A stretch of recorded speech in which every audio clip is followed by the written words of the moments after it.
Order! Order! Questions to the Secretary of State for Wales, Mary Glindon. Thank you, Mr. Speaker. Number one. Minister Nigel Adam. Thank you, Mr. Speaker. Ministers from the Office of the Secretary of State for Wales hold regular discussions with Cabinet colleagues, including the Home Secretary, on a range of issues that are of importance to Wales. Drugs can devastate lives, ruin families and damage communities, and the Government's approach to them remains clear. We must prevent drug use and support people through treatment and recovery. Mary Glindon. Thank you, Mr. Speaker. The Chair of the NPCC has warned that relying on local taxpayers while slashing funding from Westminster will mean tough choices about priorities for many local forces. Surely rising drug-related crime should be a priority. Will the Minister commit to fighting for more central government funding for the police in Wales so they can effectively tackle these particular crimes? Well, I thank the honourable member for her question. I know, and I also thank her for all the work that she does in the all-party groups on this issue. I know it's a subject very close to her heart. But we do understand the police demand is changing and complex. That's why, after speaking to all forces in England and Wales, we have provided a comprehensive settlement which is increasing total investment in the police system by over £460 million in 2018-2019. Liz Saville-Roberts. Diolch yn fawr yfarwydd. A croeso i'r gweinidog newydd. I welcome the new Minister in his place. He will be aware that last night the National Assembly for Wales supported a Plaid Cymru motion to reject his government's deal. What, if any, attention will he pay to that crystal clear mandate from Wales? And will he make representations to secure an official say for our nation on the EU withdrawal agreement bill, assuming we even get to that stage? Drug-related crime. Well, I would say to the honourable lady, that was a rather creative way of bringing a question about Europe under drug-related crime. However, what I would say to the honourable lady is, from my memory, I do remember that the Welsh population, the Welsh people, did vote to leave. Yes, I'm sure that the honourable lady will seek to render her inquiry more relevant to and appetised in the context of the question on the paper. I feel sure it is not beyond her creative genius. Liz Saville-Roberts. Brenda, one of the debates in my country is how to deal with crime post-Brexit and the challenges that we face, drug crime in those midst. But nonetheless, I think I must explain the answer. The Welsh Assembly yesterday voted in favour of a Plaid Cymru motion to reject the withdrawal agreement of his government. In addition to that, they're concerned that the government's own chief Brexit advisor admitted on Monday that the joint committee outlined in the withdrawal agreement and the political declaration will not include representatives from the devolved nations. What will he and the Secretary of State personally do to rectify this deficit of representation with the Prime Minister? Minister. What I would say to the honourable lady is that the joint ministerial committee does, in fact, involve members of the Welsh Government. So I'm not entirely on the same page with the honourable lady. Joe Stevens. Thank you, Mr. Speaker. Drug-related crime across the South Wales Police Force area has gone up month on month from September 17 to September 18 by over 22%. What discussions has the Minister or the Secretary of State had since the summer recess with Home Office colleagues about additional funding for South Wales Police in recognition of the fact that it is policing a UK capital city? Well, the honourable lady raises a very good point. This department is constantly talking with our colleagues in Home Office, and particularly on policing matters. And I would just politely remind her of the increased, very comprehensive settlement that we agreed to 3 or 4 months ago, which will see almost £500 million in 2018-2019 on policing. Chris Ruane. Thank you, Mr. Speaker. As police numbers have plummeted, drug-related crime has rocketed, especially under county lines. Drug lords enforce their vile trade with knives and guns, Whilst knife crime is half the level in Wales as it is in England, nevertheless, in the past year alone, there has been a 30% increase in knife crime in Wales. Does the Minister, the Secretary of State for Wales and his Cabinet colleagues share any responsibility for this, and what are they going to do about it? We're grateful.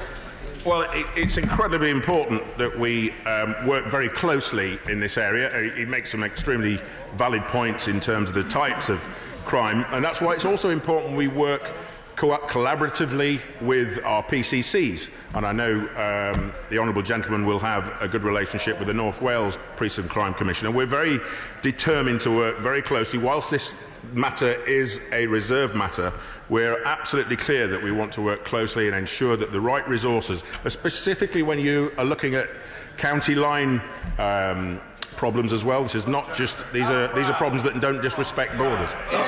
Question 2, Mr. Speaker. Secretary of State. Thank you, Mr. Speaker. And with permission, I will answer questions 2, 12, 13 and 14 together. I regularly speak with my Cabinet colleagues on a host of issues affecting Wales. Prosperity in Wales is my #1 priority. It's crucial that those experiencing poverty get the support they need and that no one is left behind. We will consider the interim report's findings carefully. Alan Brown. It's good to hear you will study the report. The UN Special Rapporteur praised the Scottish Government for what they're doing in mitigating the austerity cuts from the Tory Government, but he also noted that the powers of the Welsh Government are limited in that respect. What representations has he had from the Labour Welsh Government about getting additional powers to mitigate welfare and implement welfare in a fairer manner? Well, the Honourable Member raises an important point around the devolved settlement, and he will be well aware that the Wales Act passed through this House just not so long ago, but at no stage was there any calls to devolve functions from the departments of work and pensions, and that welfare should be devolved because of the volatility that creates on the budget. Peter Grant. Thank you, Mr. Speaker. The reporter also found that 1 in 4 jobs in Wales do not pay enough for people to live on, and that Wales has the worst record of relative poverty of any of the nation's regions of the United Kingdom. Does the Secretary of State believe that the people and the workers of Wales deserve better than that? Will he accept that in-work poverty is a serious problem in Wales, and will he tell us what he's doing to address it?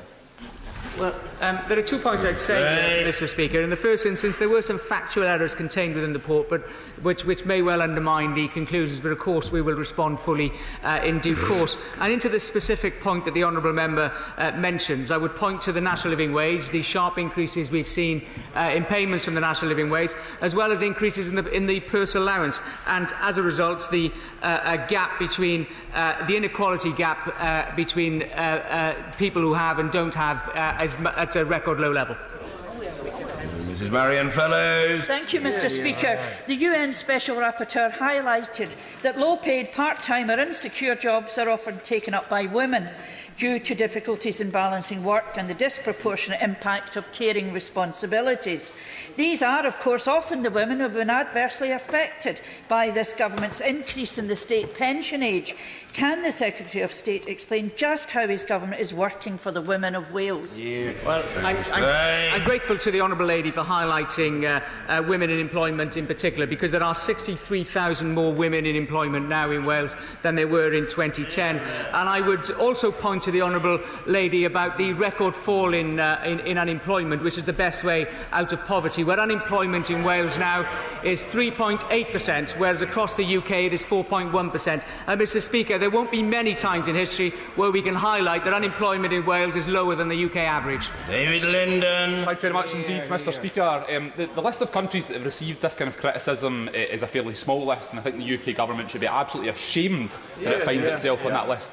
But the reality is that people in Wales find themselves in the difficult position of having an uncaring British government and a Labour government in Wales that are abdicating responsibility. So isn't it the case that the only way that Wales can be a fair country is with the normal powers of independence? Well, it's interesting to hear that point made by a Scottish Member of Parliament, Mr. Speaker, when that's not the view in Wales.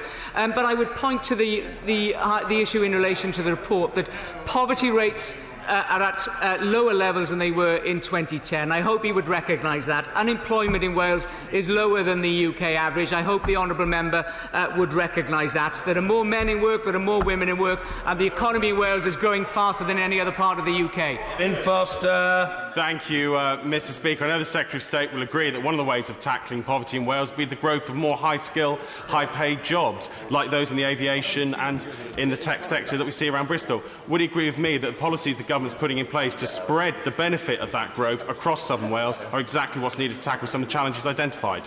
Well, my honourable member raises an important point, and he points to some of the issues that the policies we're developing to tackle the root cause. Not only is the universal credit making a significant difference, but I would also highlight the growth deals that we're promoting across the whole of Wales. Wales is the only nation in the UK that will have a growth or a city deal in every part.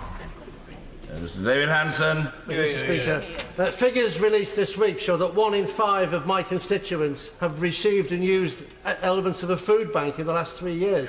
Does he think that's anything to do with the fact that Flintshire was one of the first areas for rollout of universal credit? Yes. Well, the honourable member makes an important point, and he will be well aware that there are a myriad of complex reasons why people turn to food banks. That was one of the conclusions of the all-party parliamentary group. But I think food banks have a key role to play in bringing people back into the state welfare system who, for a range of reasons, may well have fallen out of it. So therefore, I'm a strong supporter of my food bank, but as well as food banks across the whole of the UK, because of the part they can play. Rosie Cooper. Question number 3, please, Mr Speaker. Minister Adams. Thank you, Mr Speaker.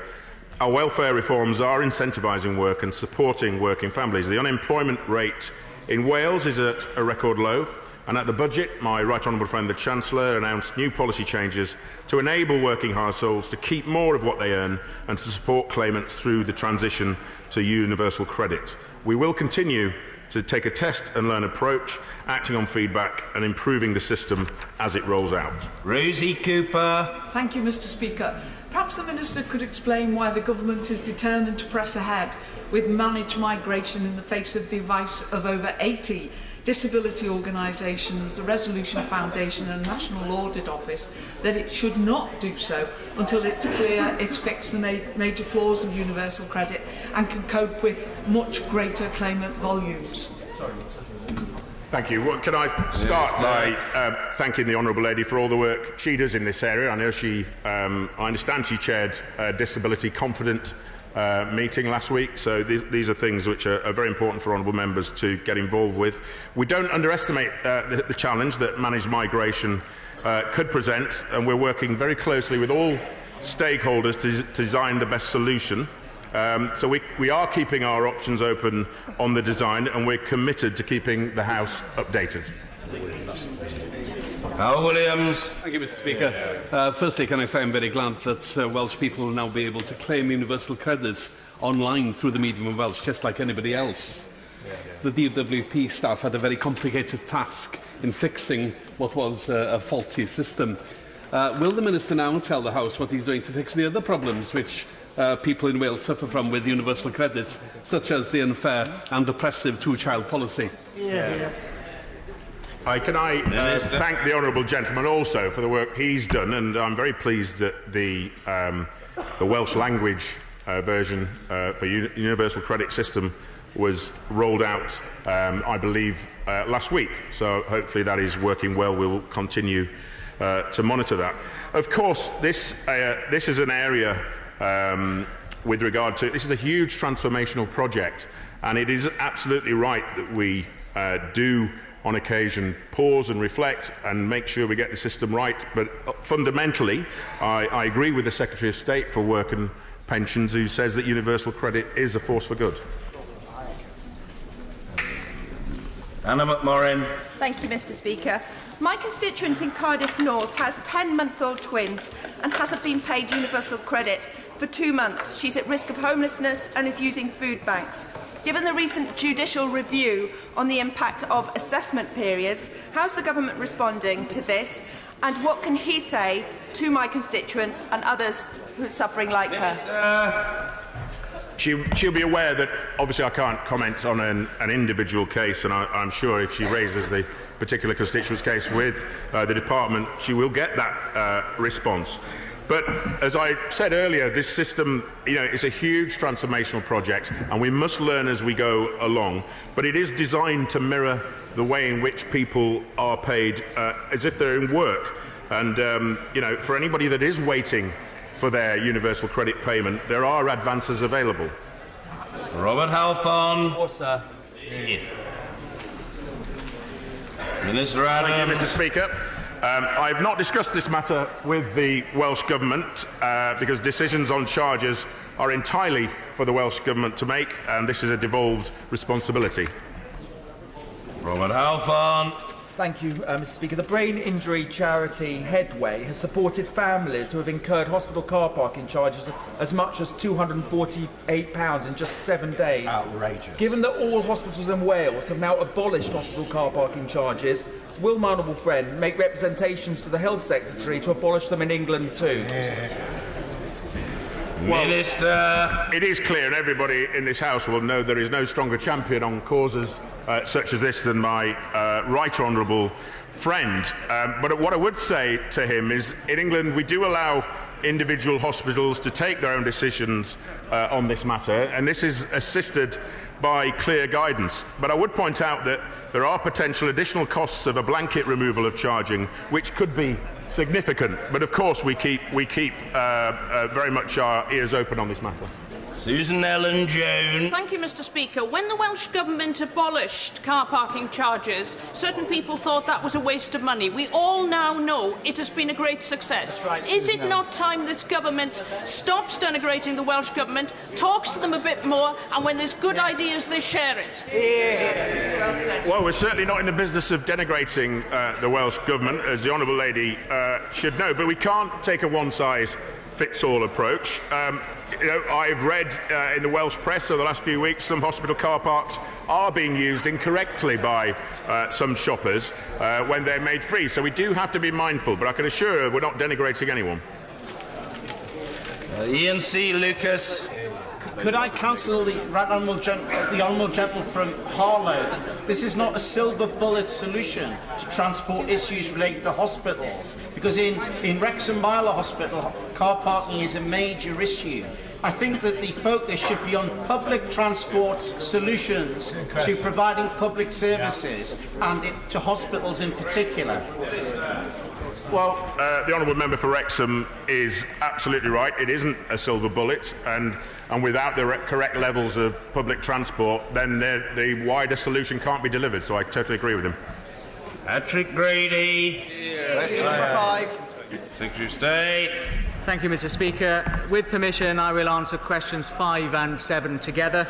The government's analysis shows that the deal the government has negotiated is the best deal available for Welsh jobs and the Welsh economy that allows us to honour the referendum and realise the new opportunities Brexit will bring.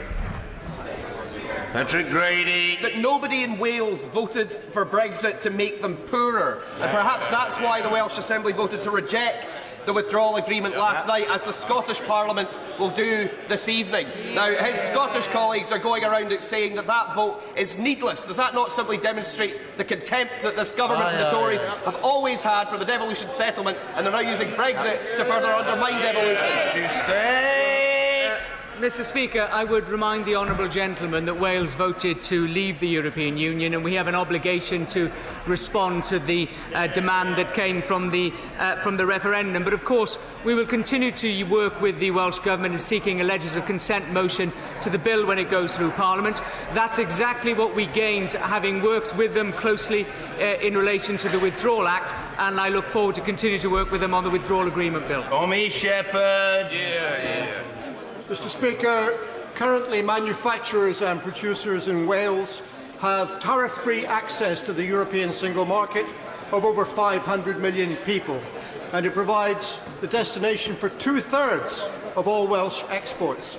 Can the Minister explain to me in the House how ripping Wales out of the customs union and the single market is going to improve prospects for those Welsh businesses?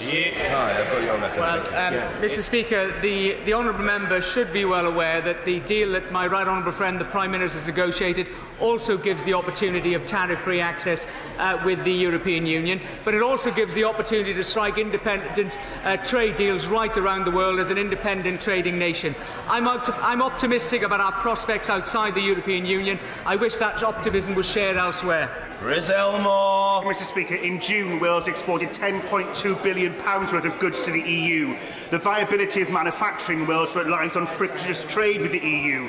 The PM's deal gives us no assurances to Welsh businesses, just buzzwords and more uncertainty. So when is he going to start doing his job and standing up for businesses in Wales? Mr. Speaker, last week I spoke to the Wales Automotive Forum annual dinner. That's a sector that represents 18,000 manufacturers, 18,000 employees in the manufacturing sector in Wales. They were strongly supportive of the deal that my right honourable friend, the Prime Minister, has negotiated, and I wish the honourable member would appreciate that too. Smith. Mr. Speaker, the Secretary of State says he's optimistic about Wales's future after Brexit, but could he confirm from the dispatch box that Wales is going to be poorer, our GDP will be smaller if we vote for his deal next week? Mr. Speaker, the honourable member is pointing to a range of economic scenarios that have been painted, but they don't take into account any response that the government will make. And of course, a responsible government will respond to the economic situation as it emerges. I'm excited about the prospect of striking free trade deals right around the world as an independent trading nation once again. Ina Rees. Thank you, Mr. Speaker, and can I welcome the Minister to his place. On the 2nd of May, the Secretary of State told this House, "We are keen to negotiate to allow for the most frictionless trade possible with the European Union." Why does the term frictionless trade not appear in the political declaration?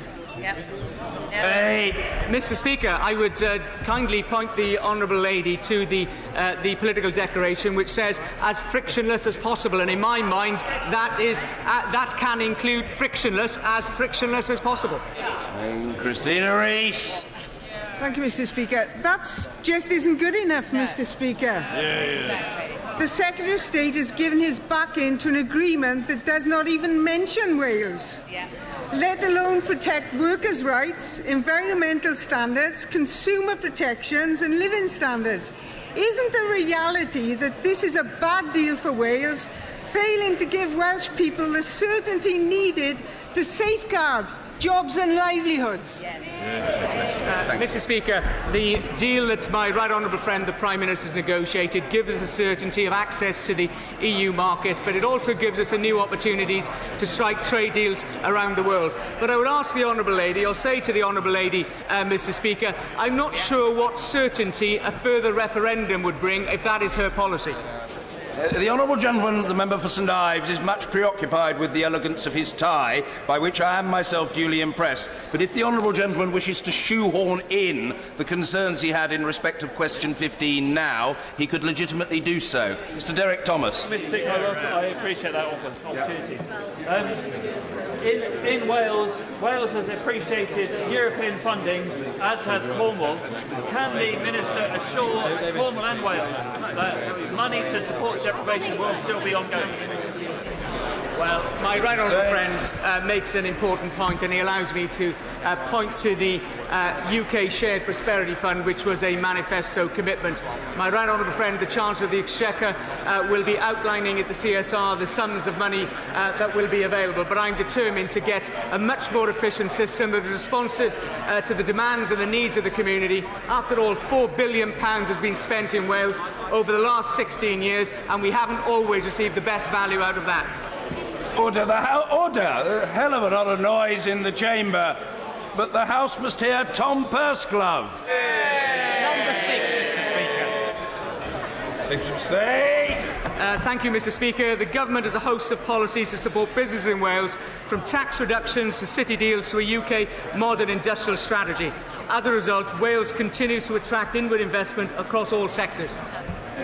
Tom Pursglove. Very grateful to the Secretary of State for that answer. And as we leave the European Union, we clearly need to promote all parts of the United Kingdom and their fantastic trade potential. how does he plan on harnessing Wales's potential, building on the success of the Great campaign?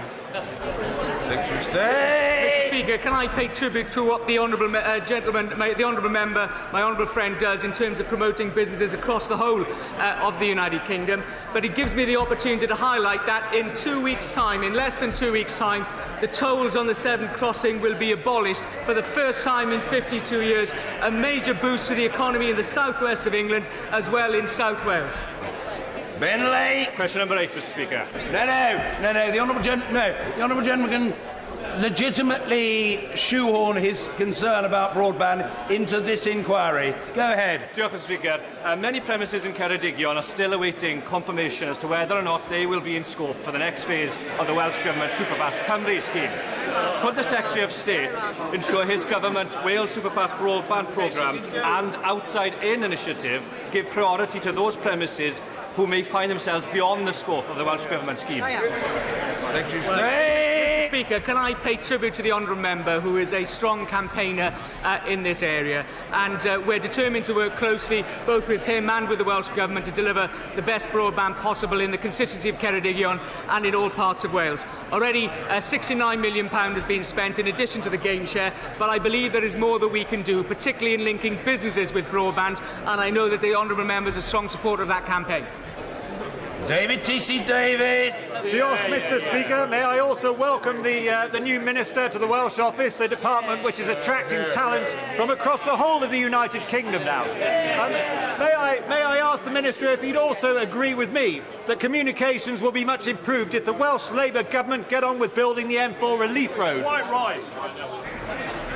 Well, Mr. Speaker, my honourable friend makes an extremely important point. I highlighted earlier that in less than 2 weeks' time the tolls on the Severn crossing will be abolished. But it's hard to believe that the former Member of Parliament for Richmond was the Secretary of State for Wales when that road around Newport was first committed to. The resources are available, the time has been available. I'm only sorry the Welsh Government have not reacted to build that road after the calls of the honourable... Grateful to Mr Matheson. Business growth in North Wales is being choked off by congestion on the M56 on my side of the border. Will the Secretary of State sit down with the Transport Secretary to work out when this is going to be upgraded? Secretary of State. The honourable member makes an important point, and I regularly discuss this issue with these issues with the Secretary of State, my honourable friend, the Secretary of State for Transport. He has brought together a working group that involves officials and ministers from all parts of the United Kingdom in relation to cross-border issues. I was only disappointed the Welsh Government didn't attend the last time we met. Mr David Jones. Mr Speaker, businesses across North Wales were delighted with the Chancellor's budget announcement of £120 million worth of funding for the North Wales growth deal. They're disappointed, however, that that announcement has not been followed by a similar announcement from the Welsh Assembly Government. Is my right honourable friend able to say when such an announcement might be expected? Well, Mr Speaker, I'm grateful to my right honourable friend for highlighting this important policy. The North Wales growth deal has been taking some time to negotiate, but my right honourable friend, the Chancellor, as he rightly pointed out, announced £120 million at the budget. We're working closely with the Welsh Government to encourage them to follow the same lines of commitment, and on Friday there are further meetings to seek to crystallise this. Thank you. Order.